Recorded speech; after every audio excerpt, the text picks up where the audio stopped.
You have some narrative in your mind that is so negative that when you look in the mirror, you see somebody worth trashing.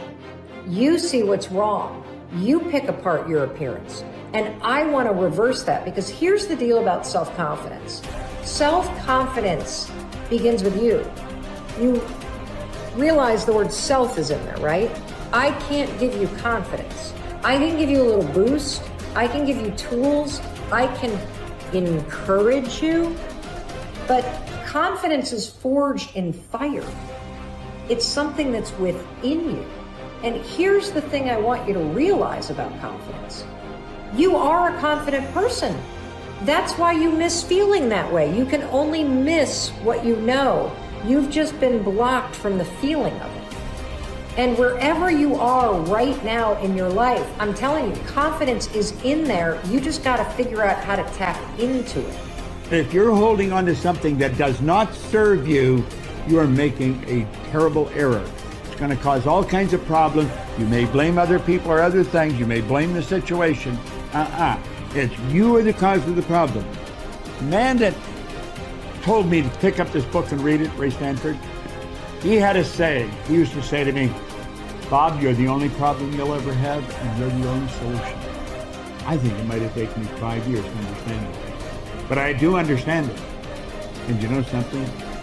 I am the only problem I'll ever have, and I am the only solution. Don't hold on to anything that is not serving you. Reject it. You know the beautiful part about having an inductive reasoning factor? That's the part that chooses thoughts. You can accept or reject. The beautiful part of your mind, you can accept or reject anything that comes into your world. Accept or reject it. It's a choice. Don't hold on to anything that is not serving you. If we play the victim role, then we are using our personal power to be helpless. If we decide to accept responsibility, then we don't waste time blaming somebody or something out there. Some people feel guilty for creating illness or poverty or problems. They choose to interpret responsibility as guilt. And some members of the media like to refer to it as New Age guilt. These people often feel guilty because they believe that they have failed in some way. However, they usually accept everything as a guilt trip in one way or another, because it's another way to make themselves wrong. And that is not what I'm talking about. If we can use our problems and illnesses as opportunities to think about how we can change our lives, we have power. Here's something I want you to keep in mind. Life is a fight for territory. And once you stop fighting for what you want, what you don't want will automatically take over. In the past, if you look at it, people have perceived themselves as victims of everything around them, victims of circumstances. And then we go, oh, I'm sorry, life did not give me those wonderful things that other people have. And the simple reality is, no, if you have an issue, it's not the outside. This is what we've always, universe, give me something. We now know that our issues are internal. It's our own subconscious beliefs that we've been programmed with of disempowerment. Like when a child is growing up and getting its programs, so think of what things parents say. Oh, you don't deserve this. Who do you think you are? I mean, the parents didn't mean that for your whole life. They were trying to, goad you, needle you to make a change. So they would say these things. 95% of our life comes from those programs. So if you have disempowering beliefs about who you think you are, because you got them from other people, that's how you know who you are. These disempowering beliefs play 95% of the day in an average person's life. So I say, yeah, well, my wishes and desires, I want success, I want great relationships, I want all these wonderful things, I want health. I go, well, that's conscious mind, because conscious mind's creative. But as science reveals, only 5% of the day are we operating from our own personal wishes and desires. 95% of the day we operate from the programs that we got in the first 7 years. And if those programs, which psychologists have told us 70% are negative and disempowering and self-sabotaging, I say, good, apply these 95% of the day in your life, and you realize why your life is a struggle. It's not a struggle because the universe is not providing. It's a struggle because your own consciousness is not accepting. And this is where we have to change. And so getting control of your mind, taking charge of your consciousness is a way of overcoming those limitations. There are many different ways to take this control back in your life.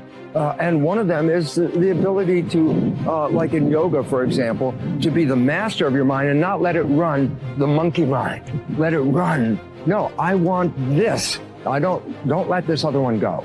And so overcoming the old self allows us to become somebody else. And there is that period of transition. Yeah. I call it the void, where there's just not a lot happening. And you just got to be able to keep going and continuously get to the end of your belief, where most people stop. I just had a fabulous conversation with someone this weekend. Broke through to the other side, and now there's so much magic happening around this person. But she's worthy now to receive it. And that is the key, because the universe only gives us what we think we're worthy of receiving. So we got to become initiated into this and understand it.